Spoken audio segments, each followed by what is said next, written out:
Ce balado est propulsé par Caléido, l'épargne-étude qui vous en donne plus.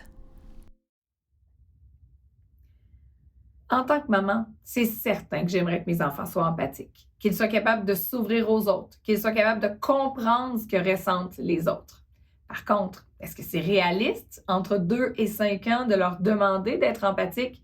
Est-ce que c'est un trait de caractère ou ça se développe? Lorsqu'il arrive un conflit à la maison, par exemple, est-ce qu'on devrait les obliger à s'excuser? Est-ce que si c'est toujours le même enfant qui fait des compromis, on pourrait établir certains patterns? Est-ce qu'il y a des pièges là-dedans?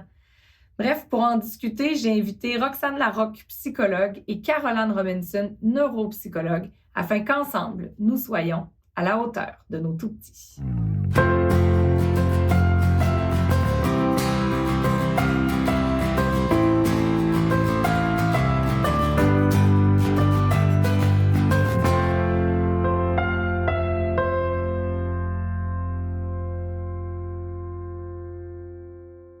Bonjour mesdames, j'aimerais qu'on parle aujourd'hui d'empathie. Je pense qu'en tant que parents, on souhaite que nos enfants soient empathiques, mais est-ce que c'est quelque chose qui se développe ou est-ce que nos enfants peuvent être empathiques en si bas âge, là, entre 2 et 5 ans?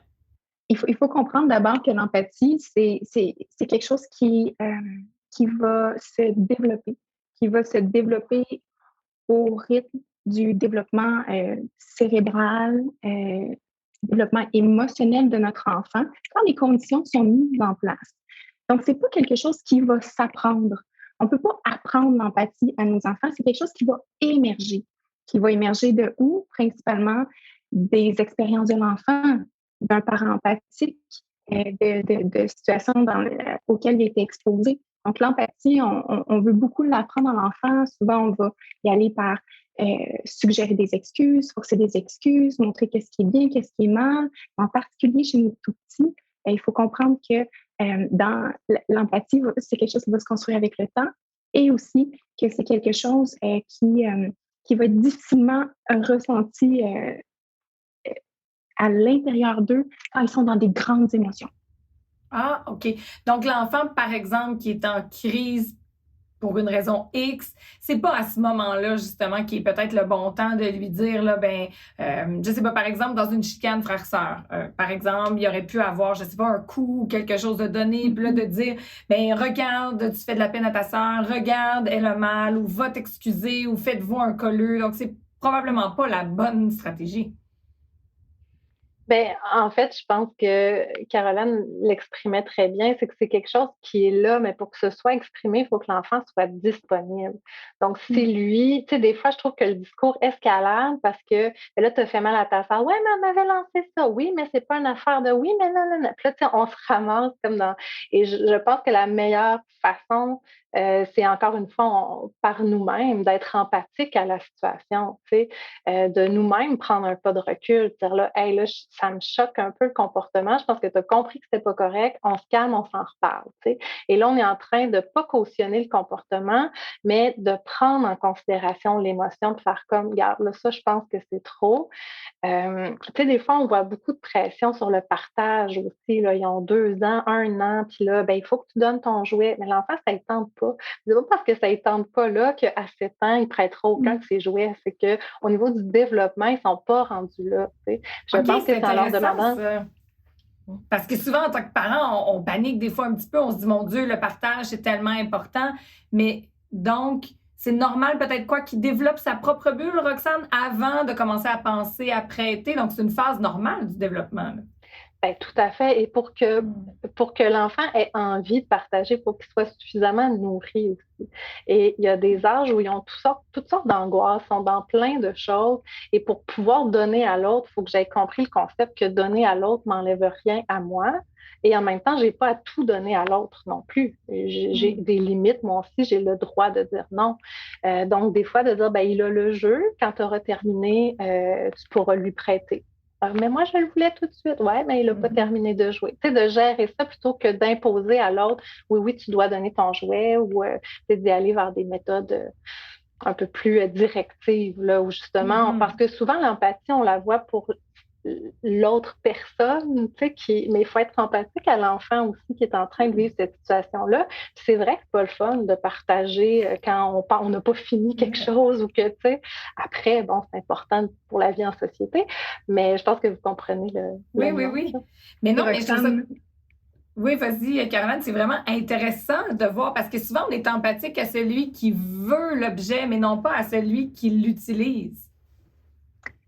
Puis les attentes, comme tu mentionnais, Roxane, les attentes qu'on a par rapport à l'empathie chez nos enfants, bien, les excuses, le partage proviennent essentiellement des attentes en contexte social.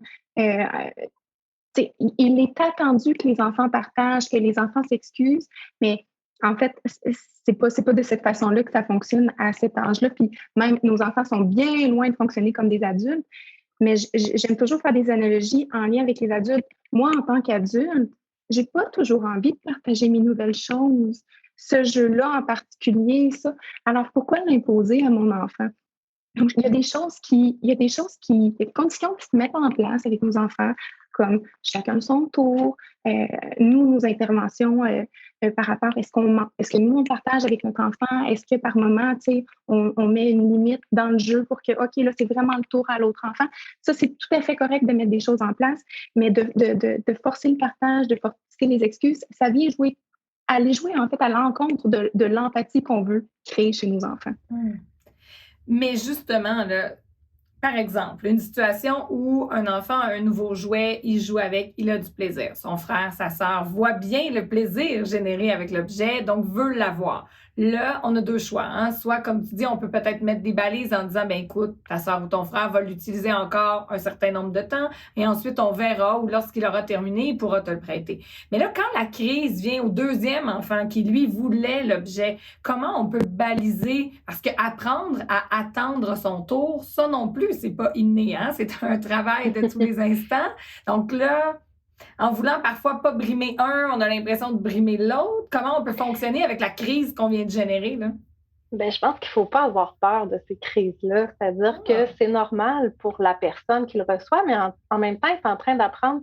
Dans la vie, on se fait dire non des fois, puis il faut le respecter, ce non-là. L'autre n'a pas envie et c'est ça. Ça se peut que ça génère une crise. C'est pas obligé d'être une méga grosse crise. On peut lui dire qu'on comprend la réaction. C'est vrai que c'est frustrant.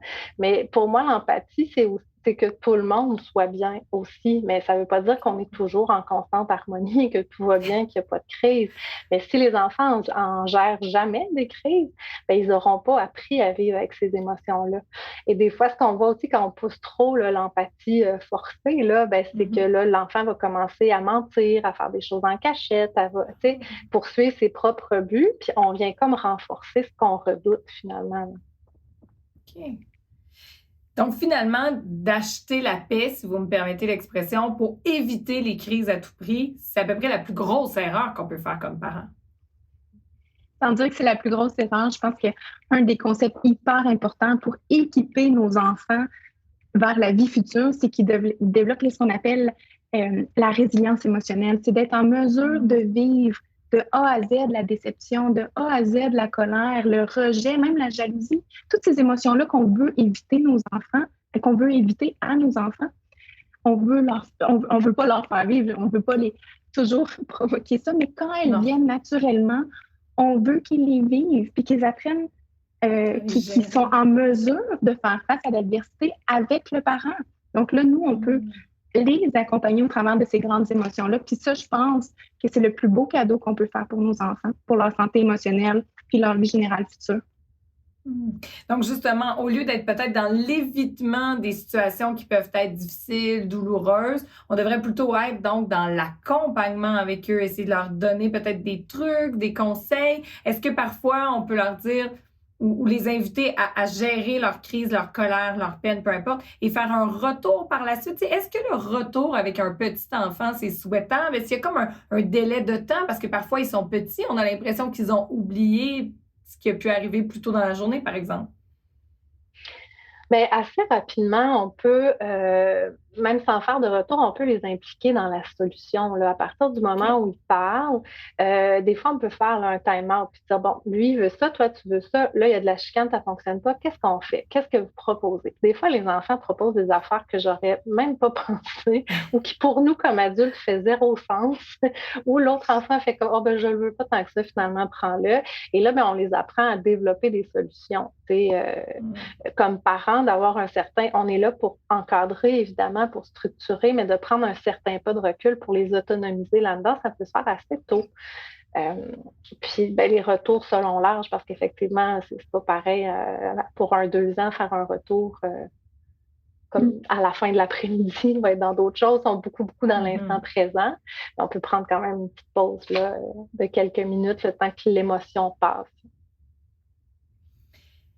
Et j'aurais besoin dans un autre contexte, lorsqu'on parlait tantôt d'empathie, d'excuses par rapport aux situations. Qu'est-ce qu'on peut faire peut-être en tant que parent? Auriez-vous un truc à donner pour les enfants qu'on peut peut-être qualifier, si on veut, de très, très sensibles? Il y a des enfants qui voient un autre enfant pleurer, ça les fait pleurer, ça les touche. On dirait qu'ils ont tendance pratiquement à absorber la douleur de l'autre. Mais oui, on souhaite que nos enfants soient empathiques, mais je ne suis pas certaine que c'est nécessairement une bonne chose qu'ils se rendent jusque-là. Comment on peut les guider en tant que parents là-dedans? Ben, je pense que quand je parlais d'autonomie un petit peu, puis on parlait d'émotion aussi, je pense que des fois, on a tendance à nier l'émotion quand il y a une trop grande sensibilité. Un autre ami pleure, ben non, c'est pas grave, reviens faire ton jeu. Tu sais. Mais de reconnaître cette sensibilité-là, en même temps de dire, ah oui, tu as raison, il y a un enfant qui pleure, mais son papa est avec lui, je pense qu'il va être correct. Tu sais, de reconnaître l'émotion, mais sans porter la responsabilité. Ou bien sûr, on va aller avertir l'éducatrice ou on va aller voir s'il est correct, mais de pas y aller nécessairement dans, ben non, c'est pas grave, ou ça te concerne pas, ou tu sais, là, on est en train de nier la sensibilité, qui est une très belle qualité là, à avoir. Absolument. Puis je dirais aussi dans ce sens-là où si notre enfant vit de la tristesse en lien avec la tristesse d'une autre personne, si notre enfant est un enfant qui est très sensible, la meilleure chose pour qu'il qu'il apprivoise sa sensibilité, c'est d'observer puis c'est de reconnaître qu'est-ce qu'il vit. Sans vouloir régler la situation pour lui. Il ne faut pas régler les émotions de nos enfants. Par exemple, si mon enfant a beaucoup de peine par rapport à une situation, à un autre enfant, je pourrais simplement dire ça te fait beaucoup de peine, tout simplement. On est surinvesti beaucoup, on veut régler, on veut solutionner, on veut apprendre, on veut que nos enfants progressent super rapidement, on veut leur enlever la douleur, on veut la prendre sur nous, puis on est tellement bien intentionnés. Mais la réalité, c'est que je pense qu'on a besoin de changer un petit peu notre perspective d'accompagnement pour nos enfants, puis voir que on peut être dans une position d'être objectif, de reconnaître qu'est-ce qu'ils vivent, puis pas de tenter d'arranger ça, plus de les accompagner, d'être à leur côté. Mhm. Donc, montrer qu'on est là, qu'on est présent, Mhm. reconnaître ce qu'ils vivent, mais sans nécessairement, comme tu dis, vouloir le prendre et en faire nôtre et leur donner des réponses ou des solutions qui peut-être ne sont pas nécessairement adaptées à leur situation. Mhm. À l'autre extrême, si on a l'impression que notre enfant ne vit pas d'émotion, par exemple, ou je sais pas moi, quelqu'un se blesse, a de la peine, il va avoir tendance à rire, ou il peut nous donner l'impression que ça le laisse de glace. Est-ce que, ça peut parfois être l'inverse? Ce sont des enfants très, très sensibles et qui deviennent de glace parce qu'une façon de se protéger, ou est-ce qu'ils sont trop petits pour ça, puis c'est juste qu'ils sont pas rendus là, puis ça arrivera plus tard? Est-ce que ça devrait nous inquiéter? Ben, quand tu parles de ce que ça devrait nous inquiéter, on peut se questionner si effectivement l'enfant a été très sensible ou puis à un moment donné, oups, ça change. Ou tu sais, des fois, je les appelle les petits canards, le temps en surface, ça a l'air bien calme, mais tu as les petits pieds qui vont vite, vite, vite en dessous. Pour moi, des fois, ces enfants-là, on a tellement l'impression qu'ils comprennent pas l'émotion, qu'ils la vivent pas, qu'on en met encore plus. Mais si c'est parce qu'ils sont sensibles puis qu'ils se coupent, ben, plus tu en mets, plus ils vont se couper, là, puis ça devient une escalade. Ça peut être intéressant de se demander qu'est-ce qui fait justement qu'il a besoin, cet enfant-là, de se couper de ses émotions. Est-ce que les émotions sont bien reçues, vécues, perçues dans la famille? On a toujours on est le meilleur outil de changement pour nos enfants. L'idée est d'être dans la relation avec le parent pour qu'il sente une certaine, c'est quoi, un accompagnement, une sécurité pour pouvoir justement laisser aller ses émotions? En fait, je dirais absolument oui. Donc, c'est de se questionner quand il y a quelque chose, une situation qui nous questionne ou qui nous fait douter. Je pense que c'est important de juste prendre un pas de recul, puis ce que j'aime appeler la lunette généreuse, aller voir, OK, qu'est-ce qui est au-delà de ce comportement-là en ce moment? Quelle est ma perspective? Ou plutôt, quelle est la perspective de mon enfant? Qu'est-ce qui l'amène à réagir comme ça? Puis, on n'a pas besoin d'avoir l'interprétation juste de qu'est-ce qui se passe dans sa tête qui fait en sorte qu'il rit au lieu où il fait quelque chose qu'il devrait, selon nous, pas faire à ce moment-là. Mais juste avoir un pas de recul, puis après ça, de rentrer en relation avec notre enfant pour explorer son ressenti. Je pense que c'est une bonne posture à avoir. Nos tout petits, ils vont passer par mille et une phases, mille et une émotions. Puis, je pense que d'être en mode observation, ajustement, puis de les accompagner dans ce développement-là, c'est la perspective qu'on doit avoir en sachant que la meilleure chose qu'on peut leur offrir, comme tu mentionnais, Maggie, c'est un espace sécuritaire pour que toute la variété d'émotions puisse sortir. Parce que si on conditionne parfois notre proximité à nos enfants à certaines émotions ou pas, bien là, on peut voir qu'ils vont commencer à se protéger de certaines émotions, à ne pas vouloir les manifester. L'idée, c'est d'offrir un espace sécuritaire pour que tout émerge, en particulier à la petite enfance. Oui, puis selon ce qui va émerger, ben l'accompagner là-dedans au lieu de justement, comme on Ouais. disait tantôt, peut-être le tch, tch, tch ou le ah non, Oui. non, on fait pas ça parce qu'effectivement, nous, selon peut-être nos critères à nous de vie en société, ça se fait pas. Ben, en leur donnant un espace, un espèce de terrain de jeu émotif, ils vont explorer. Des fois, ce sera probablement beaucoup trop et tout, mais ils vont apprendre à les gérer. Puis effectivement, en les vivant, hein, même nous, en tant qu'adultes, c'est en vivant les choses qu'on arrive à apprendre aussi à les gérer. Puis je pense que c'est le travail d'une vie, hein, à apprendre à gérer ses émotions. Là. Ce n'est pas un sujet que l'on va clore dans la petite enfance. Mais en terminant, j'aimerais qu'on revienne sur, justement, lorsqu'on parlait tantôt, peut-être de trucs concrets, quand on a l'idée de la réparation. Si, par exemple, justement, là, notre enfant fait mal à un autre enfant, mais de façon sérieuse, je sais pas, il y a un conflit, il peut y avoir un geste de violence, un coup de pied, un coup de poing, peu importe, même s'ils sont petits, parfois il peut pousser, ça, par malchance, l'ami va tomber, peut se blesser.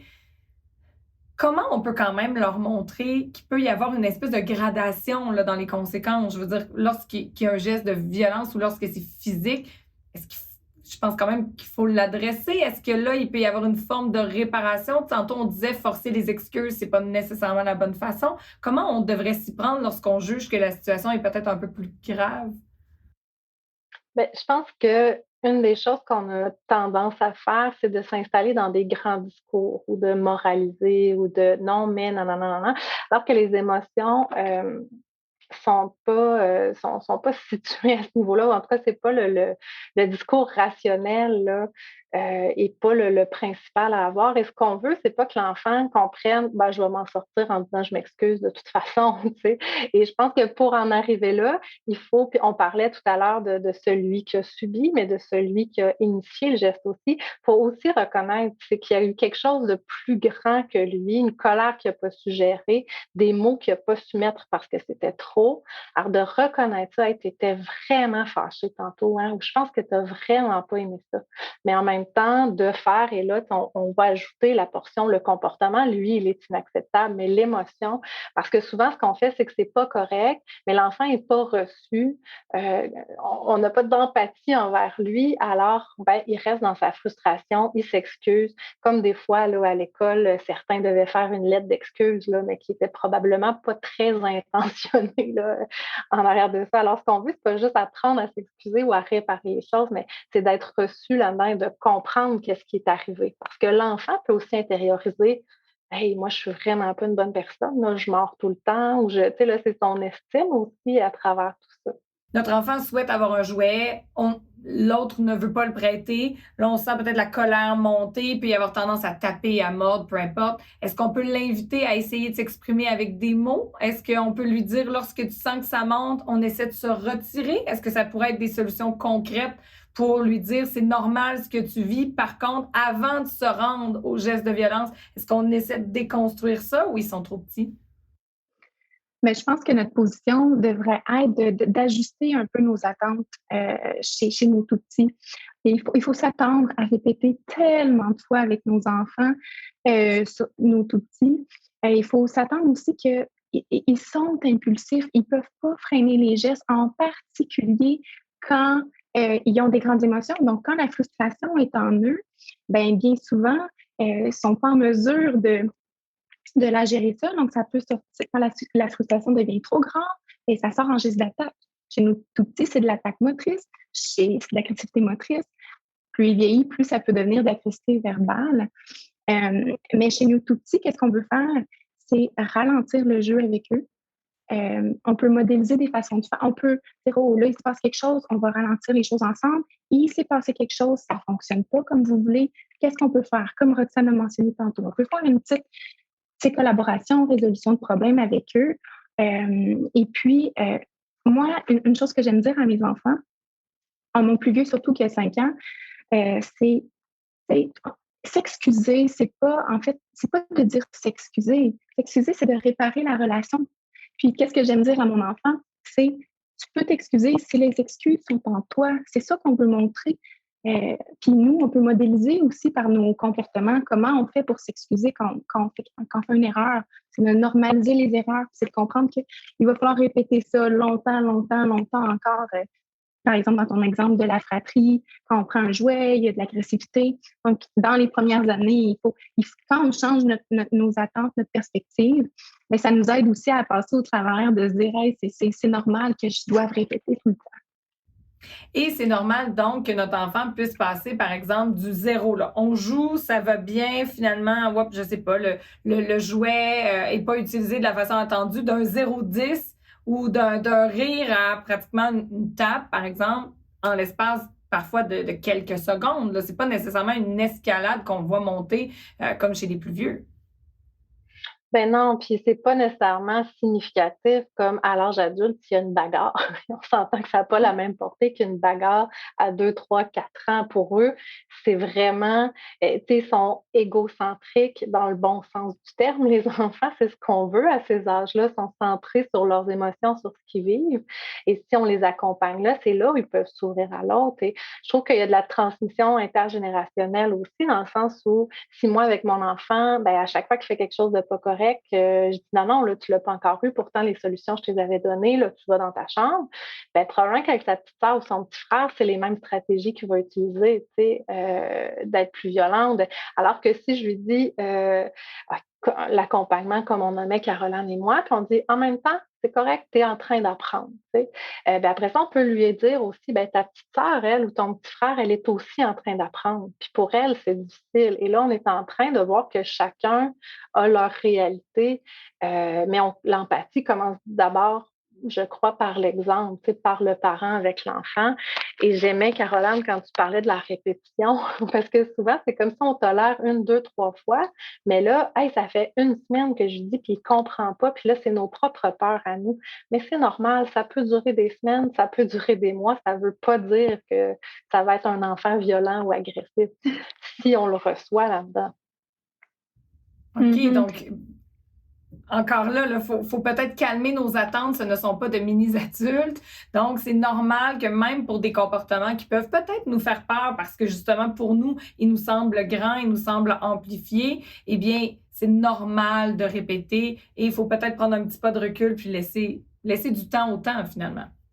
Tout à fait. Et surtout quand les enfants parlent beaucoup aussi, il y a des enfants qui sont beaucoup on a l'impression qu'ils comprennent plus. Tu sais, c'est comme, mais oui, mais tu comprends pourtant. Mais c'est deux choses séparées. Ça n'a aucun rapport avec la connaissance ou l'apprentissage. Ben, c'est l'apprentissage des émotions, mais et ça, souvent, c'est ça, nos attentes sont grandes. Mais si en apportant une autre réponse, on apprend à l'enfant à réagir différemment aux émotions. Si on ne fait que réagir à la colère par la colère, ben, c'est ce qu'il va garder plus tard. Puis on va dire, ben oui, il a toujours été le même. Mais est-ce qu'on lui a offert d'autres opportunités de grandir? Merci beaucoup, mesdames. Dans le segment coup de cœur aujourd'hui, je souhaite aborder la différence. On vient de le dire, on souhaite que nos enfants soient tournés vers les autres, qu'ils soient empathiques. Mais qu'en est-il de leur propre protection personnelle? J'aimerais en discuter aujourd'hui avec une blogueuse qui aime bien quand même écrire sur des sujets qui peuvent pour certains sembler tabous, l'emmerdeuse Catherine. Bonjour Catherine. Allô? D'entrée de jeu, je voudrais revenir avec toi sur un texte que tu as écrit qui m'a bouleversée, celui du mono-sourcil.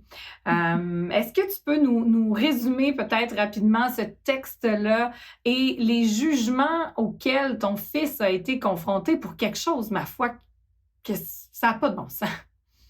Oui. En fait, mon fils est né avec un mono-sourcil. C'est comme ça, j'en avais un quand j'étais petite, moi aussi. C'est comme ça, c'est la vie. Il a pigé ce numéro-là quand il est né. Puis, dans le fond, on n'en a jamais fait de cas, on n'en a jamais parlé devant lui, on n'en a jamais... Fait que lui, il n'était pas conscient de ça, dans le fond, jusqu'à temps qu'il entre à l'école et qu'il commence à avoir des commentaires, soit de plus vieux ou d'amis de son âge. Puis moi, ma réflexion, ça a été, ben coudonc, comment un autre enfant sait c'est quoi un mono-sourcil? Mettons, là, qui arrivent tous à l'école à 5 ans avec le même bagage. Tu sais, moi, j'ai jamais ri de personne qui a un mono-sourcil devant mon enfant. Fait que je me disais, ben ça vient des adultes. C'est-tu un adulte qui a vu mon enfant dans la cour d'école ou qui a vu la photo sur la photo de classe puis qui a dit « Ah, lui, il a un mono-sourcil » parce que ça a commencé comme pas longtemps après. Fait que c'est ça. Fait qu'il est revenu à la maison, maman, je me fais dire que j'ai un mono-sourcil et tout ça. On savait pas c'était quoi, on savait pas trop quoi faire avec ça. Est-ce qu'on l'épile? Est-ce qu'on on savait pas quoi faire, tu sais. Fait qu'on a eu une discussion là-dessus à la maison avec lui, puis tout ça, sur les différences. Puis finalement, tu te demandes est-ce qu'on l'a utilisé? Oui, c'est ça. Qu'est-il arrivé? Ben en fait, on lui a exposé les deux options. Tu sais, j'ai dit, si ça te dérange vraiment, maman, elle peut enlever les petits poils qui se touchent entre tes deux sourcils, mais t'es beau comme un cœur. Tu sais, fait que sur le coup, il n'a pas voulu qu'on l'épile, puis c'est revenu de lui quelques années plus tard, parce que ça fait déjà, tellement il est rendu à 10 ans, là. Fait que maintenant, oui, on l'épile, mais pas tant régulièrement non plus. Quand ça l'achale, il nous le dit, mais ouais. mais justement, donc, vous vous êtes adapté à son besoin à lui par rapport à cette situation-là. Mais lorsque tu dis on en a discuté, qu'est-ce que ça a amené comme discussion chez vous sur la différence, sur le fait que justement, les autres enfants, bon, on ne sait pas nécessairement d'où ça vient, mais probablement à la suite de commentaires, ont vu une différence, ce qui a amené de la méchanceté envers ton enfant. Oui, mais nous, en fait, l'enlignement qu'on a eu, c'est que tout le monde a quelque chose de différent, que ce soit dans son visage ou sur son corps. C'est juste que des fois, ça paraît plus que d'autres. Puis, ça a été que on ne doit pas modifier notre corps pour plaire à quelqu'un d'autre. Il faut, quand tu te regardes, il faut que toi, tu aimes ce que le miroir te renvoie, dans le fond. Fait que ça a été un peu ça la discussion, dans le sens que tu n'as pas besoin de changer pour personne, tu es parfait comme tu es. Si ça te dérange, ben là, on peut regarder c'est quoi nos options. Puis là, il vieillit. Fait que là, c'est la petite moustache qui commence, tout ça. Fait que ça revient un peu, mais c'est là que je vois qu'on a pris, dans le fond, nos discussions, puis tout ça, ça a porté fruit. Parce que là, il commence à le dire. Ah, tu sais, regarde, maman, j'ai un petit peu de poils ici. Je dis, ah, mais oui, tellement, mais regarde, tu sais quoi, tous tes amis vont commencer à en avoir bientôt. Tu sais, puis c'est ça exactement. Puis, fait que je vois que ça l'a payé dans le fond. Parce que il est capable de se regarder plus objectivement. Puis non, moi, je suis beau. Puis, tu sais, c'est correct. Puis c'est parce que je vieillis. Puis un jour, je vais la raser. Mais là, c'est parfait. J'ai 10 ans. Puis c'est normal à 10 ans d'avoir une petite moustache. Puis, fait que c'est ça. Puis nous, on est une famille, on aime ça dédramatiser. Tu sais, on se prend pas au sérieux. On a l'autodérision facile. Fait qu'il baigne là-dedans un petit peu. C'est sûr que quand il est rentré à la maternelle puis qu'il est revenu avec ça, là, on savait pas trop quoi faire ou comment s'enligner ni tout ça. Mais là, tu sais, là, c'est ça. Il est rendu à 10 ans. On en a vu d'autres. Fait que je pense que c'est ça. Puis, tu sais, j'ai des abonnés qui m'en parlent ou qui m'ont dit, ah, ben moi, justement, la petite moustache pour une petite fille, tu sais, qu'est-ce que je fais avec ça? Mais je pense qu'il n'y a pas de recette secrète. On a une discussion ouverte avec l'enfant. Pourquoi ça te dérange? Tu sais, c'est ça. Je pense que c'est surtout ça. Donc, l'idée, probablement, d'amener justement la discussion sur la différence et amener justement, j'ai beaucoup aimé l'enfant à exprimer ce que lui trouve différent. Je prends un exemple chez moi, c'est tout banal, mais ma fille, ses cheveux sont extrêmement longs à pousser. Elle a 5 ans et encore à l'avant, c'est très court. Et elle aimerait donc avoir de longs cheveux bouclés comme ses petites amies à l'école. Et je me suis rendu compte que ça la complexait parce que les autres font des couettes ou peu importe. C'est pas nécessairement les commentaires des autres, mais c'était vraiment sa relation à elle par rapport à ça. Donc, ça nous a amené des discussions. Je pense que ce que j'en retiens de ce que tu viens de nous dire, c'est ne pas hésiter à susciter la discussion parce que justement, le fait qu'il se trouve beau, qu'il se soit vu dans le miroir, qu'il ait vu ses qualités, eh bien, justement, ça le prépare à l'adolescence parce qu'on s'entend que c'est une étape ingrate pour tout le monde, là. Oui, absolument. Puis, mais je pense que c'est de semer des petites graines quand ils sont jeunes, puis après ça, ça nous sert d'appui, puis de levier pour continuer dans cette direction-là avec eux, tu sais. Puis aussi, on est allé dans le sens, tu sais, maman aussi, elle est différente, là. Peut-être que toi, tu vas avoir des boutons quand tu vas être adolescent, peut-être que tu n'en auras pas. Il y a des choses sur lesquelles on n'a pas de contrôle. Puis si ça te dérange vraiment beaucoup, puis qu'on peut faire quelque chose pour le modifier, ben on va le faire. Mais on ne le fera pas parce que c'est ce que la société s'attend à ce que tu as l'air, à ce que tu fasses. C'est ça. On va le faire pour toi. Mais justement, ça m'amène sur un autre sujet. Dans tes billets de blog, tu parles également de différences en lien avec la santé mentale. Tu t'es pas caché des défis que tu avais toi-même à surmonter en lien avec ça. Moi, j'ai l'impression que les enfants, lorsqu'ils sont confrontés à la différence, que ce soit notre propre différence comme parents ou même celle des autres, ils ont plutôt tendance à s'adapter. Est-ce que tu as, toi aussi, cette impression-là lorsqu'on amène la différence, que nos enfants, eux, sont assez malléables, confortables avec la différence, ce qui est peut-être moins le cas pour nous? Oui, absolument. Puis, tu sais, moi, c'est ça, mes troubles de santé mentale, j'en parle ouvertement avec mes enfants. Ma sœur m'a trouvé un livre qui explique la bipolarité aux enfants. Quand un parent vit la bipolarité, ça m'a tellement touchée. Puis, je l'ai lu, puis je le relis et relis encore avec mes enfants. Puis souvent, ça vient de eux. Puis moi, ça va bien, tu sais, je suis stable, ça va super bien, mais je trouve ça important. Je veux pas leur cacher, dans le fond. Fait qu'on a une discussion super ouverte sur la santé mentale à la maison. Ma sœur est non-binaire, elle a une conjointe et ils attendent un enfant en ce moment. Fait que c'est, tu sais, pour un enfant qui est pas habitué, on est tous habitués à un papa, une maman, mais moi, je trouve ça tellement merveilleux que mes enfants aient accès à cette richesse-là. Oui. Et ma question, justement, est-ce que eux d'eux-mêmes ont réellement posé des questions? Parce que, bon, nous, effectivement, on est peut-être moins habitués, ça correspond peut-être moins au modèle hétérosexuel dont on est habitué, mais les enfants, je suis probablement certaine qu'eux, ils ont fait comme « Ah, ben oui, ma tante, ou, tu sais, elle va avoir un enfant, point. » Est-ce qu'ils ont vraiment questionné ça? Oui, par exemple, oui. Ils ont posé des questions. Mais tu sais, c'est ça, nous, on est très, comme je disais tantôt, on est très ouverts à la discussion. Puis autant moi, j'avais une tonne de questions et j'ai posé mes questions. Puis c'est ce que j'enseigne à mes enfants, c'est que tout se demande. si on le demande de façon respectueuse. Fait que moi, puis tu sais, il n'y a pas d'histoire de... On dit la vérité. OK. Et puis, tu sais, mon Dieu, pour eux, ils l'ont demandé une fois, puis maintenant, c'est juste normal. Puis, tu sais, ils me posent des questions même, mais tu sais, mais moi, est-ce que je pourrais avoir un amoureux? Oui. Est-ce que je pourrais avoir une amoureuse? Oui. Et là, l'autre fois, ils m'ont demandé, on peut savoir les deux en même temps? Oui, c'est mais à voir. ça, c'est comme une autre étape. Il faut que tout le monde soit d'accord, en tout cas. Oui, mais tu sais, c'est ça. Fait que de laisser les enfants poser leurs questions, tu sais, des fois, c'est gossant, là. Ils en ont beaucoup de questions, mais moi, je mets un point d'honneur à répondre à toutes leurs questions. Puis, tu sais, ils ont des enfants différents à d'autres niveaux autour d'eux aussi, puis tout ça. Puis, c'est de mettre je pense que de mettre des mots, tu sais, par exemple, parler d'autisme. Ouais, mais est-ce que tu sais que tel ami, il est autiste? C'est quoi l'autisme? Je vais te l'expliquer. On va trouver des livres, on va trouver des ressources. Je vais te l'expliquer, je vais te dire les vrais mots.